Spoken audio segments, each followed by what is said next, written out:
Hello, good morning, everybody. I am K.S. Murari and welcome all of you at K.S. Murari GS YouTube channel पर। आज के चर्चा के विषय में मैं साइमन कमीशन और नेहरू रिपोर्ट पर चर्चा करूंगा। ब्रिटिश औपनिवेशिक सत्ता के दौरान जो शोषण के उपकरण ब्रिटिश सत्ता के द्वारा आरोपित किया गया था, उस संदर्भ में साइमन कमीशन काफ़ी महत्वपूर्ण था और साइमन कमीशन के संदर्भ में ही नेहरू रिपोर्ट उभर कर सामने आता है। तो चलिए आज के चर्चा में साइमन कमीशन पर पहले चर्चा करूं और फिर साइमन कमीशन की चर्चा के बाद साइमन कमीशन के संदर्भ में ही नेहरू रिपोर्ट पर भी चर्चा करूंगा। तो first of all Simon commission. Simon commission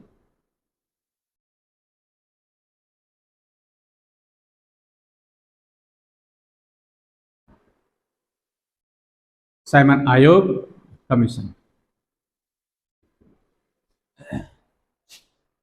1919 ईस्वी के भारत सरकार अधिनियम के तहत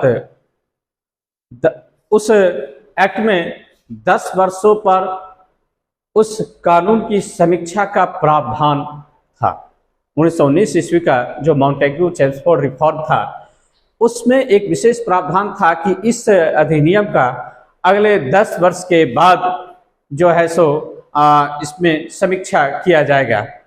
लेकिन 1929 ईस्वी में ब्रिटेन में आम चुनाव होने के कारण ब्रिटिश सरकार ने 8 नवंबर 1927 को ही 1919 ईस्वी के मॉन्टेग्यू चेम्सफोर्ड रिफॉर्म की समीक्षा के लिए एक आयोग का गठन कर दिया गया और उस आयोग में ब्रिटिश संसद के 7 सदस्य सम्मिलित थे।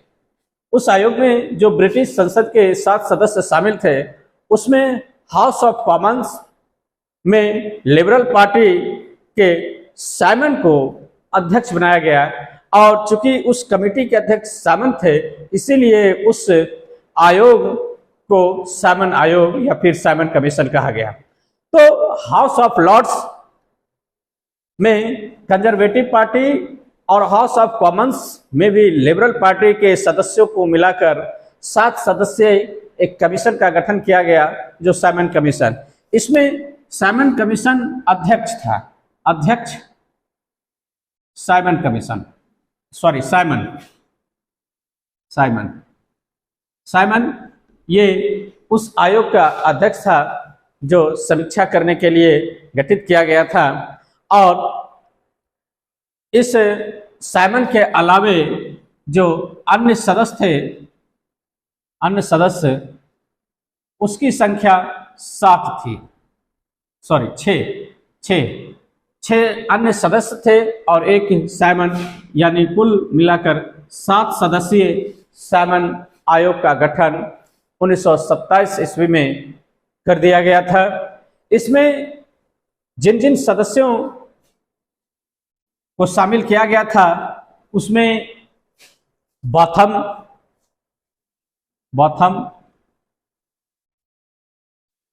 दूसरे सदस्य स्ट्रेथकोना,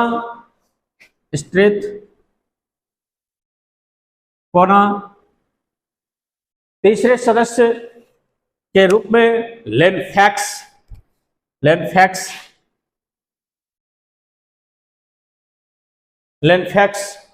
चौथे सदस्य के रूप में कैडेगन,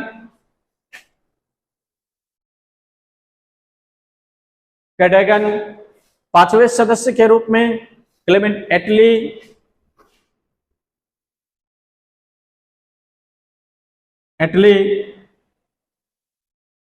दो 4 5, और छठे सदस्य के रूप में बर्नार्ड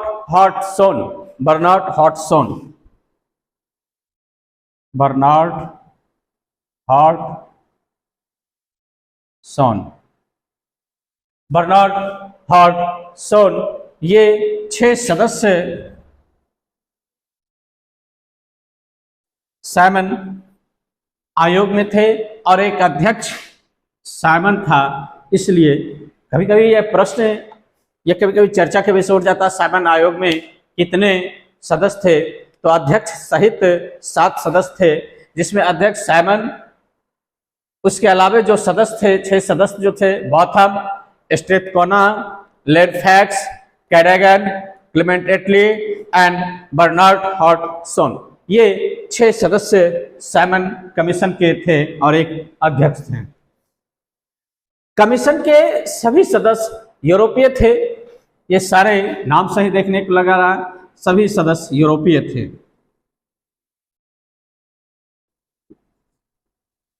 सभी सदस्य यूरोपीय थे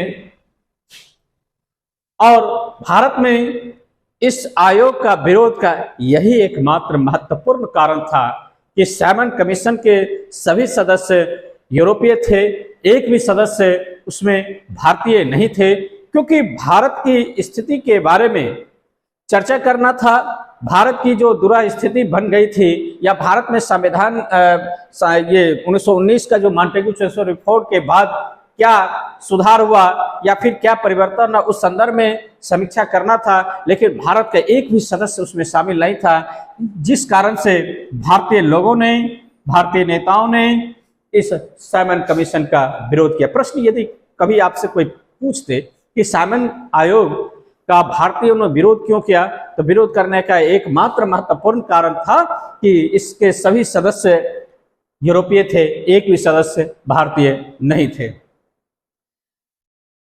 इस कमीशन को व्हाइट कमीशन भी कहा जाता है, यानी श्वेत आयोग। साइमन कमीशन को व्हाइट कमीशन भी कहा जाता है, व्हाइट कमीशन।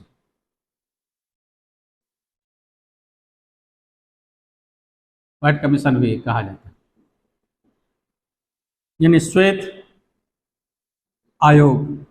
इसीलिए कहा गया श्वेत आयोग, क्योंकि सभी सदस्य श्वेत थे, व्हाइट मैन थे, इसीलिए इस कमीशन को व्हाइट कमीशन भी कहा गया है। 1927 ईस्वी में ब्रिटेन में इस आयोग के गठन की घोषणा किया गया।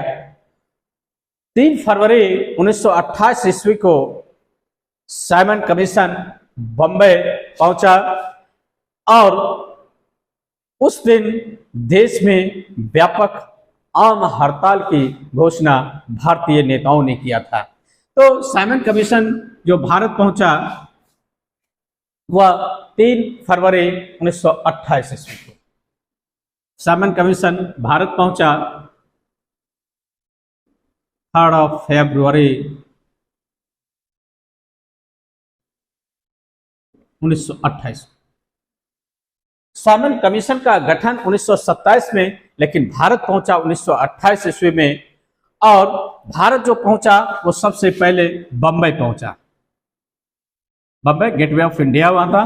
तो बम्बई में 3 फरवरी 1928 को साइमन कमीशन आया और उस दिन जो है देशव्यापी आम हड़ताल का आयोजन किया भारतीय नेताओं ने साइमन कमीशन का विरोध करने के संदर्भ में।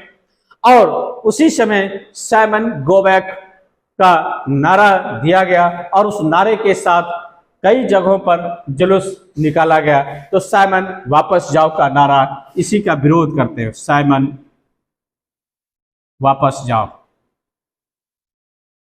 साइमन गो बैक का नारा देते हुए कई जगहों पर जुलूस निकाला गया और अनेक स्थानों पर आंदोलन को कुचलने के लिए पुलिस ने पुलिसिया बल का प्रयोग किया। जब साइमन कमीशन दिल्ली पहुंचा तो यहां काले झंडे और go back Simon, Simon go back के नारा के साथ स्वागत किया गया। साइमन जब लाहौर पहुंचा तो लाला लाजपत राय के नेतृत्व में उसके खिलाफ प्रदर्शन किया गया। पुलिस के लाठी से, या यूं कहे कि पुलिस के लाठीचार्ज से लाला लाजपत राय घायल हो गया और अंतोगत्वा दिसंबर 1928 ईस्वी में लाला लाजपत राय की मृत्यु हो गई। उसी पुलिस लाठीचार्ज से लाला लाजपत राय घायल हो गए थे और अंतोगत्वा दिसंबर 1928 में लाला लाजपत राय की मृत्यु हो गई। लाला लाजपत राय पंजाब का शेर कहा जाता है, पंजाब केसरी के रूप में भी जाना जाता है। जब साइमन कमीशन लखनऊ पहुंचा तो उसके विरुद्ध पंडित गोविंद वल्लभ पंत और पंडित जवाहरलाल नेहरू के नेतृत्व में व्यापक रूप से प्रदर्शन किया गया। हिंदू महासभा, मुस्लिम लीग, लिबरल फेडरेशन, किसान मजदूर सभी ने इस साइमन कमीशन की बहिष्कार की नीति बनाई। यद्यपि मुस्लिम लीग ने साइमन कमीशन के बहिष्कार के सवाल पर 1928 ईस्वी में फूट पड़ गई थी मुस्लिम लीग में। जब साइमन कमीशन के संदर्भ में मुस्लिम लीग में विवाद हो गया था, तो एक धारा साइमन कमीशन का सपोर्ट करने लगा, दूसरा धारा साइमन कमीशन का विरोध करने लगा। तो वैसी स्थिति में भारत में कुछ संगठन साइमन कमीशन का सपोर्ट भी करने लगे। Doctor B.R. अम्बेडकर ने बंबई में साइमन कमीशन के साथ सहयोग करने वाली कमेटी का सदस्य बन गए।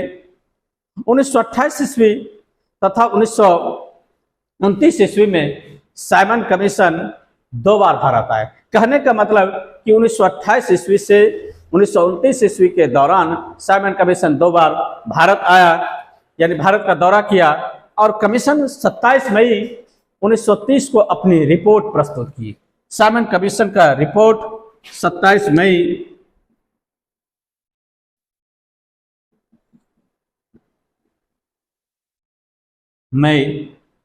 1930 ईस्वी को साइमन कमीशन का रिपोर्ट प्रस्तुत किया गया। और इस रिपोर्ट की जो सिफारिश थी वो स्वाभाविक है भारतीय नेताओं को अच्छा नहीं लगा, क्योंकि जिस तरह से भारतीय लोग रिस्पॉन्सिबल गवर्नमेंट की बात में करता था और उस रिस्पॉन्सिबल गवर्नमेंट में भारतीयों की भागीदारी सुनिश्चित करने की बात कर रहे थे, वो कुछ उस साइमन कमीशन में देखने को नहीं मिलता था। वैसी स्थिति में साइमन कमीशन की रिपोर्ट पर चर्चा करना आवश्यक है। थोड़ा सा आप लोगों के साथ मैं साइमन कमीशन के सिफारिश पर भी चर्चा करता हूं, क्योंकि काफी महत्वपूर्ण है उसके सिफारिश के संदर्भ में, और उसी सिफारिश के परिदृश्य में जो है सो या बैकग्राउंड में कहिए कि नेहरू रिपोर्ट का आधार तैयार होता है। तो साइमन कमीशन का सिफारिश, रिपोर्ट की सिफारिश की जो महत्वपूर्ण बिंदु है उस पर हम लोग चर्चा कर लें। आप लोगों से यह विनती कर रहा हूं कि इस वीडियो को अंत तक देखें और लास्ट में देखने के बाद आप लाइक करते हुए, कमेंट करते हुए इस चैनल को अधिक से अधिक सब्सक्राइब करें और अधिक से अधिक शेयर करें। तो चलिए, साइमन कमीशन जो अपना रिपोर्ट प्रस्तुत किया था 27 मई 1930 ईस्वी में, और इस कमीशन में 7 सदस्य थे जो 7 यूरोपीय थे, जिस कारण से उसे व्हाइट कमीशन भी लोगों ने कहा है। तो आइए एक एक करके इस सिफारिश पर चर्चा करता हूं।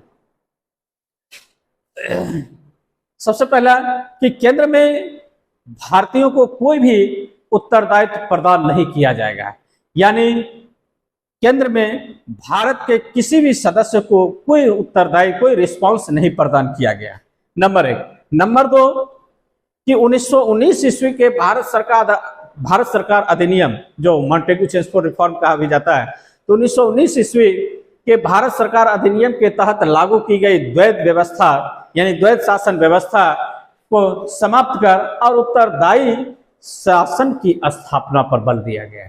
रिस्पॉन्सिबल गवर्नमेंट होगा, लेकिन रिस्पॉन्सिबल गवर्नमेंट ब्रिटिश का रहेगा, लेकिन उस रिस्पॉन्सिबल गवर्नमेंट में भारतीयों को उत्तरदायित्व तो नहीं प्रदान किया जाएगा। इस संदर्भ में 1919 ईस्वी में जो द्वैध शासन लाया गया था, प्रांतों में द्वैध शासन, उसको, उस द्वैध शासन व्यवस्था को समाप्त करने की सिफारिश इस साइमन कमीशन में। तीसरी बात कि भारत के लिए एक संघीय संविधान होने की सिफारिश इस साइमन कमीशन में दिया गया। उसके अलावा उच्च न्यायालय को भारत सरकार के नियंत्रण में कर लिया जाएगा। उच्च न्यायालय को, यानी हाईकोर्ट को भारत सरकार के नियंत्रण में कर लिया जाएगा, और भारत के लिए एक संघीय संविधान बनाने पर भी अपनी सिफारिश, अपनी अनुशंसा साइमन कमीशन में दिया गया। एक जो अंतिम, जो सबसे महत्वपूर्ण था, इससे पहले जितने भी अधिनियम बनते थे या सुधार आता था, उस अधिनियम की समीक्षा के लिए अगले 10 वर्ष के बाद जो समीक्षा की बात कही जाती थी। लेकिन इस साइमन कमीशन में कहा गया कि प्रत्येक 10 वर्ष के बाद जो पुनरीक्षण के लिए एक संविधान आयोग की नियुक्ति की व्यवस्था थी उसको समाप्त कर दिया जाएगा। यानी प्रत्येक 10 वर्ष बाद पुनरीक्षण के लिए एक संविधान आयोग की नियुक्ति की व्यवस्था को समाप्त कर दिया जाए, जो कि इससे पहले 1909 के मार्लियामेंटो रिफॉर्म में भी था, 10 साल के बाद रिव्यू करना। फिर अगले 1919 ईस्वी में भी इस बात को रखा गया कि इस समय सुधार अधिनियम का जो 10 साल के बाद फिर रिव्यू किया जाएगा। लेकिन इस साइमन कमीशन में यह आया कि अगले 10 साल पर जो संविधान आयोग की नियुक्ति की व्यवस्था थी इसके पुनरीक्षण के लिए, उस व्यवस्था को समाप्त कर दिया। तो इस तरह से भारत के नेताओं ने साइमन कमीशन का विरोध किया, क्योंकि भारत के संदर्भ में कहीं भी किसी भी तरह का कोई पॉजिटिव बातें देखने को नहीं मिला। और चूंकि उस साइमन कमीशन में सभी सदस्य यूरोपीय थे, इसलिए बहिष्कार करने का मौका मिला भारतीय नेताओं को, और साइमन गो बैक नारा के साथ पूरे भारत में आम हड़ताल करते हुए उसका विरोध किया गया। अब आता हूं कि इसी संदर्भ में नेहरू रिपोर्ट उभर कर सामने आता है। नेहरू रिपोर्ट की बात कर लेते हैं। नेहरू रिपोर्ट,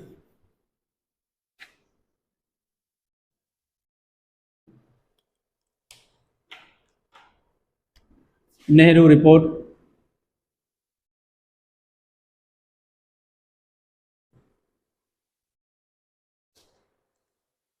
जैसा कि मैंने अभी चर्चा किया कि साइमन कमीशन का भारतीय नेताओं ने विरोध किया। कांग्रेस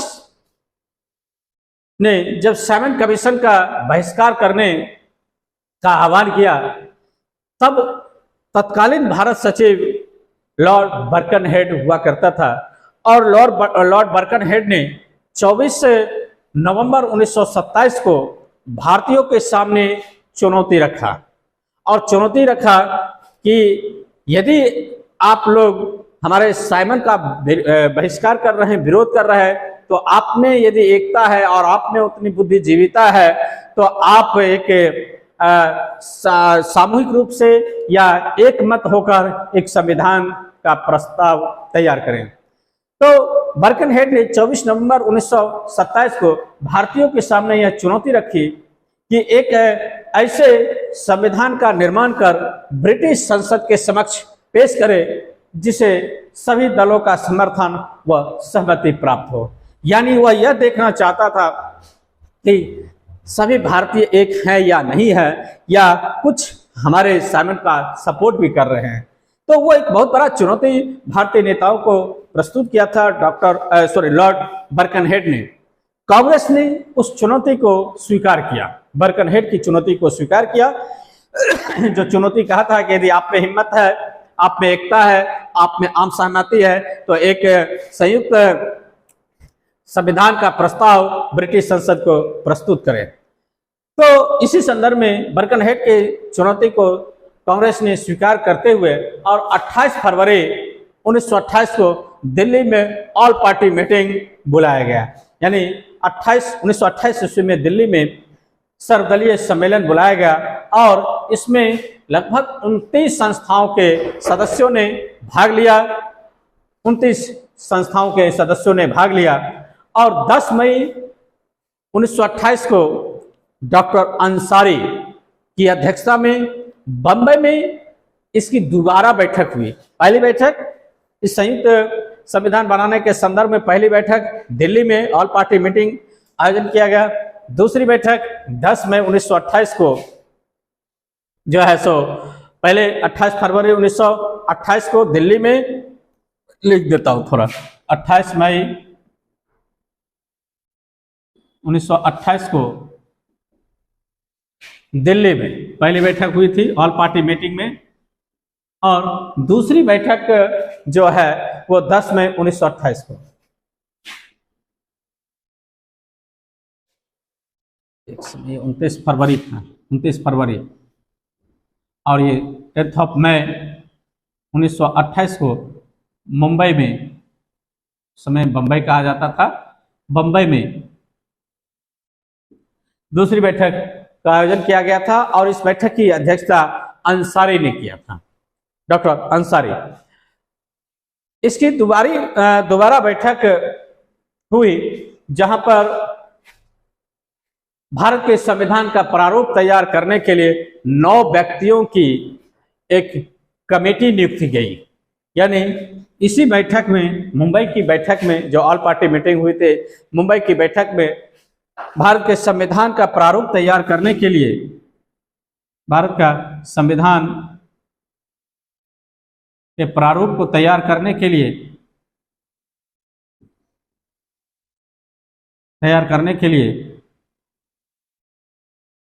9 सदस्यों की एक समिति बनाई गई। 9 सदस्यों की एक समिति बनाई गई और पंडित नेहरू मोतीलाल नेहरू, तो पंडित मोतीलाल नेहरू इस कमेटी के अध्यक्ष थे। पंडित मोतीलाल नेहरू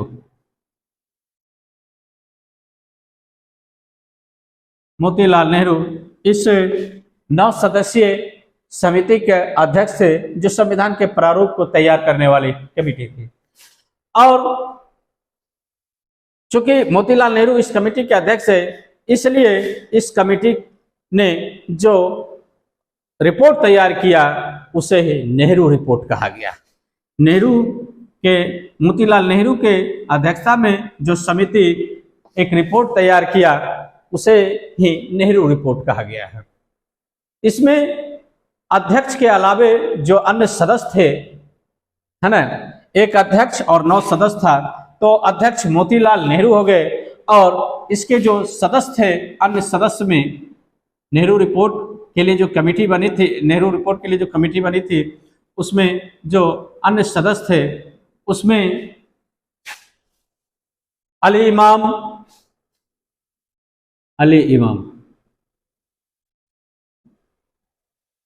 शोएब कुरैशी,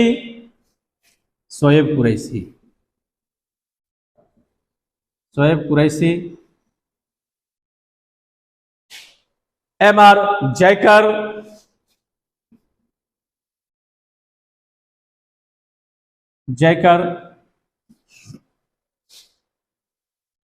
SS अने,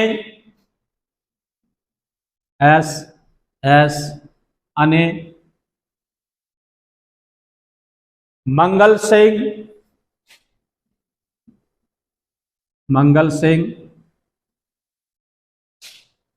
तेज बहादुर सप्रू,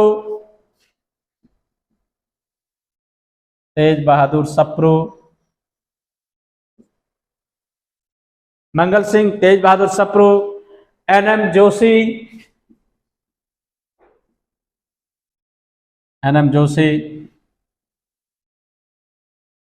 सुभाष चंद्र बोस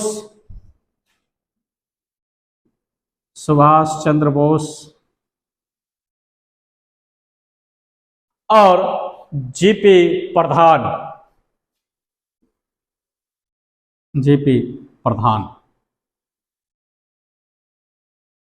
2 3 4 5 6 7 8 और 9, ये मोतीलाल नेहरू एक अध्यक्ष और 9 अन्य सदस्य इस नेहरू रिपोर्ट को तैयार करने वाली कमेटी में शामिल थे। मोतीलाल नेहरू ने 10 अगस्त 1928 को अपनी रिपोर्ट प्रस्तुत की। मोतीलाल नेहरू ने अगस्त 1928 ईस्वी को अपनी रिपोर्ट प्रस्तुत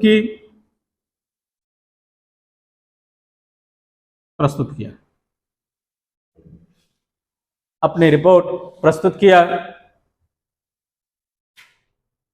मुस्लिम लीग, हिंदू महासभा तथा सिख लीग के कुछ सांप्रदायिक रुझान वाले नेताओं ने इसे लेकर आपत्तियां दर्ज की। यानी नेहरू रिपोर्ट जो प्रस्तुत हुआ था 10 अगस्त 1928 ईस्वी को, उस रिपोर्ट के संदर्भ में मुस्लिम लीग, हिंदू महासभा और सिख लीग चूंकि एक विशेष विचारधारा का ये लोग वकालत करने वाले थे, मुस्लिम लीग के सदस्य या फिर हिंदू महासभा के सदस्य या फिर सिख लीग के सदस्य एक विशेष समुदाय या एक विशेष विचारधारा को आगे बढ़ा रहे थे, तो ये एक सांप्रदायिक रुझान वाले नेताओं ने इस रिपोर्ट पर अपनी आपत्ति जाहिर की। सांप्रदायिक दलों ने राष्ट्रीय एकता का जो दरवाजा खुल रहा था साइमन के विरोध में, सभी लोग एक मंच पर आ रहे थे, लगभग सभी लोग साइमन कमीशन का विरोध किए थे, राष्ट्रीय एकता का ढांचा तैयार हो रहा था, लेकिन सांप्रदायिक रुझान वाले सदस्यों ने, सांप्रदायिक रुझान वाले लोगों ने राष्ट्रीय एकता का दरवाजा लगभग बंद कर दिया, जैसे कि हिंदू महासभा, जैसे कि मुस्लिम लीग या फिर सिख लीग ने नेहरू रिपोर्ट को विरोध किया। विरोध के संदर्भ में कह सकते हैं कि राष्ट्रीय एकता की संभावना कमजोर हो रहा था। सुभाष चंद्र बोस, सत्यमूर्ति, पंडित जवाहरलाल नेहरू और अनेक युवा राष्ट्रवादी ने भी नेहरू रिपोर्ट में, या यूं कहे कि नेहरू रिपोर्ट से पूर्णतया सहमत नहीं थे। जो युवा राष्ट्रवाद था, नेहरू जी, मोतीलाल नेहरू का ही पुत्र जवाहरलाल नेहरू, सुभाष चंद्र बोस, सत्यमूर्ति, इन जैसे युवा राष्ट्रवादियों ने, समाजवादी विचारकों ने भी पूर्ण रूप से इस नेहरू रिपोर्ट के पक्ष में खड़े नहीं हो पा रहे थे। ये लोग औपनिवेशिक शासन के विपरीत पूर्ण स्वाधीनता के पक्ष में थे, यानी स्वाधीनता नहीं, ये पूर्ण स्वाधीनता के पक्ष में थे। भारत के लिए पूर्ण स्वतंत्रता हेतु नवंबर 1928 ईस्वी में इन लोगों ने नेहरू, जवाहरलाल नेहरू, सुभाष चंद्र बोस और सत्यमूर्ति जैसे लोगों ने ऑल इंडिया इंडिपेंडेंट लीग की स्थापना कर दी। भारत के पूर्ण स्वतंत्रता के लिए नवंबर 1928 ईस्वी में इन लोगों ने ऑल इंडिया इंडिपेंडेंस लीग की स्थापना कर डाली। नेहरू रिपोर्ट का आधार डोमिनियन स्टेट्स का दर्जा प्राप्त करना था। नेहरू रिपोर्ट का जो बेस था उसमें अधिराज्य का दर्जा यानी डोमिनियन स्टेट्स का दर्जा महत्वपूर्ण था। भाषा के आधार पर प्रांतों के गठन तथा प्रांतों को स्वायत्त शासन देने की बात इस नेहरू रिपोर्ट में किया गया। सारी शक्ति केंद्रीय विधानसभा के प्रति उत्तरदायी भारत सरकार के हाथ में रखी गई थी। सारी शक्ति, जितने भी शक्ति थी, जितने भी विषय थे, उन सबों के संदर्भ में सारी शक्ति केंद्रीय विधानसभा, सेंट्रल लेजिस्लेटिव असेंबली के प्रति उत्तरदायी शासन या उत्तरदायी भारत, रिस्पॉन्सिबल इंडियन गवर्नमेंट के हाथों में रखी गई। केवल विदेशी मामलों, सुरक्षा को ब्रिटिश नियंत्रण में रखने की सिफारिश नेहरू रिपोर्ट में किया गया है। यानी जितने भी सारी शक्तियां हैं, भारतीय जो भारत में जो उत्तरदायी शासन है उसी के प्रति रहनी चाहिए। केवल विदेश और सुरक्षा ब्रिटिश के नियंत्रण में करने की बात जो है सो इस नेहरू रिपोर्ट में प्रस्तुत किया गया। राष्ट्रवादी मुस्लिमों ने रिपोर्ट को स्वीकार कर लिया। राष्ट्रवादी मुसलमानों ने इस नेहरू रिपोर्ट की सिफारिश को स्वीकार कर लिया, लेकिन मोहम्मद अली जिन्ना मुस्लिम संप्रदाय के लिए कुछ विशेष रियायत चाहता था।